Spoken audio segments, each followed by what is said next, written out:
O senhor falou numa coisa que é o Estatuto da Criança e Adolescente. Nós temos hoje no Espírito Santo o IASES. Né? O IASES é que cuida das crianças.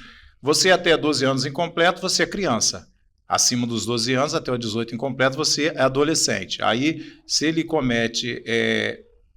não é crime, uma coisa análoga a crime, não é isso? Isso, um ato infracional. Um ato infracional. Tá aluno de direito. Tá, ele tá, porque eu trabalho no sistema. Eu sou DT do sistema. Então, a gente vê que mudou muito.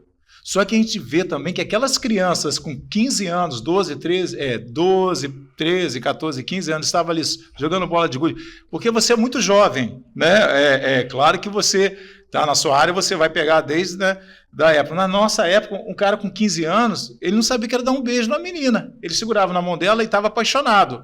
Hoje a gente vê esses jovens sendo, desculpa a expressão, vou usar uma linguagem, sendo mula dos maiores. Porque é melhor eu pegar uma criança, um adolescente, melhor dizendo, de 13, 14, 15 anos, que vai pegar a bomba que eu vou jogar na mão dele, porque ele vai ficar no máximo 3 anos. Né? Ele vai ficar sofrendo sobre... Medida socioeducativa, as medidas, internação. Pode ficar 45, tomar de 6 meses, nunca fica 6 anos. Muito difícil ficar 3 anos, melhor dizendo. Nunca fica 3 anos. Enquanto aquele cara que fez aquilo com aquela criança, que usou aquela criança para fazer aquilo, está aí. Você está entendendo? Acontece muito isso. Eu acho que foi muito interessante, só que na opinião do senhor, de repente, vou colocar o senhor na parede, mas eu creio que, pela experiência, a maioridade penal, o senhor acha que é normal ou acha que deveria diminuir a maioridade penal? Que a gente... Jamais acredito que nós deveríamos diminuir a maioridade penal. Não acredito. Não acredito. Eu não acho que isso seja uma solução social. Como eu estava comentando antes, os problemas da nossa sociedade eles são conjunturais. Para que um adolescente, uma pessoa que não tem 18 completo, quantas pessoas conhecemos às vezes que têm mais de 18 anos e que a gente sente que não desenvolveram toda aquela maturidade necessária à idade, né? Imagine uma pessoa com menos, né? Imagine uma pessoa com menos de 18 anos vindo a cometer um ato infracional.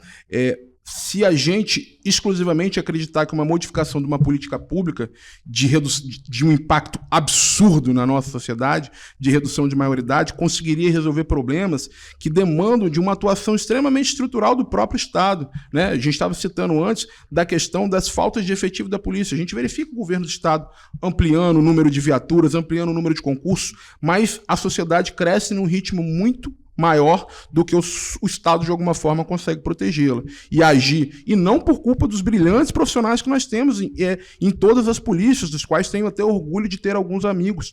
Perfeito? Porque falta estrutura do Estado, né? Nós temos uma sociedade com muita gente, com uma quantidade infeliz de criminalidade ocorrendo e que as polícias não conseguem abraçar.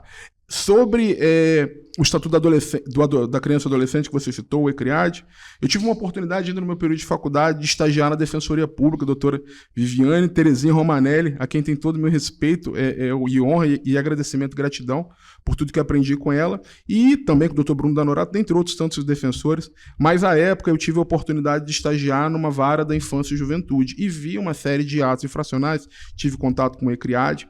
E, de fato, dentre as medidas que nós temos no ECRIAD, a última e a mais gravosa é a internação. E uma criança que chega a ser internada, afastada da própria família, ainda no momento de desenvolvimento intelectual, de amadurecimento, a chance de que o sistema consiga fazer mais por ela do que a própria família faz é muito pequena. Às vezes a gente, com esse contato dentro de